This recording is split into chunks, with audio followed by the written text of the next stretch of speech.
try to explain this the best I can. For the Corinthians, again, they wanted to engage in this pagan temple lifestyle. They wanted to go down to the temple. They understood that the meat was fine to eat, but they wanted to go down to the temple. They wanted to enjoy all that went with that because it was a celebration. But they also still wanted to serve Christ the way Christ wanted to be served.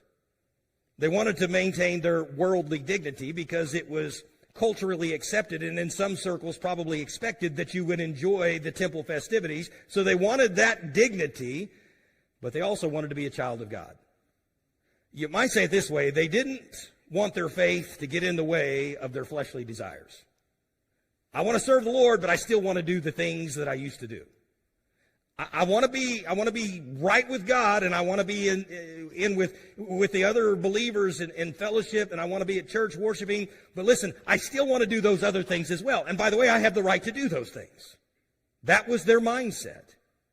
And so eating the meat that was offered to idols, specifically in the temple, had become their focus.